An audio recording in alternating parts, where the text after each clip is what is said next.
Kakangu. Sasa kuna mrembo ananisumbua kweli. Yaani ananifanya hata mimi mwenyewe silali. Yaani kila time kilala hivi namuota yeye. Na kumpata sijui naweza mpata kivipi. Maana kwao ni ghetto kali. Unasikianga pale, unasikianga ukienda mahali unaambiwa mbwa kali. Sasa kwao ni ghetto kali. Na mimi sasa kumpata sijui nitampata vipi, lakini najua ni mwanangu na wewe ndio mshauri wangu. Sasa ndugu yangu, ni majanga sana. Hata mimi mwenyewe hiyo kitu imeniingia sana, nimesikia uchungu kweli moyoni kwangu. Sasa mimi katika ushauri wangu kitu kenye naweza kushauri ni kwamba kuna mtaalamu fulani nitakupeleka hapo mahali.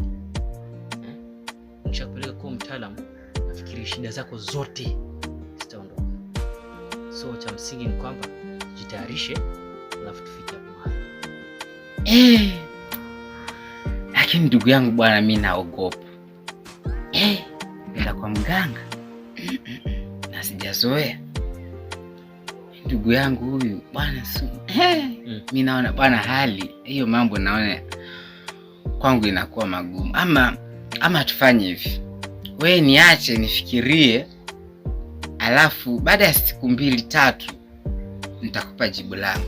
Baada ya siku 2-3 nitakupa jibu nione kama hii mambo yako sawa ama yako sawa. Yakiwa sawa nitakwambia. Maana mimi bwana nakauoga naogopa hapo.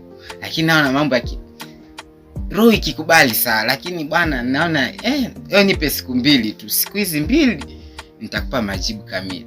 Mimi ushauri ambao nitaweza kukupa ni kwamba huyo mganga bwana, tukienda hapo mahali shida zako zote zinatatuka. So kama ni kitu kali, tufanye juhudi, mimi nikupeleke. Tushikane mimi na wewe. Group moja, group pili, tufikie hapo mahali. Lakini kakangu bwana, haya mambo bwana yasijulikane sana ndugu yangu. Haya mambo yasijulikane sana, maana bwana mimi ninaogopa. Mimi siamini waganga. Siamini hawa waganga bwana. Mimi naamini Mungu, kila siku naenda kanisani. Lakini nimekupa hizi siku 2 tu. Nitakupa jibu ndugu yangu. Nitakupa jibu. Hapo lazima nitakupatia jibu. Wewe niache nitulie, nifikirie na nitafakari. Hii jambo nikilifanya litakuwa sawa ama litakuwa sawa. Likiwa sawa, mimi nitakupa majibu. Sawa. Ndugu yangu. Sawa ndugu yangu.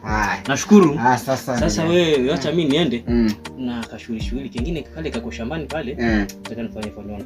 Sasa ndugu yangu. Yeah. Uende salama. Haya.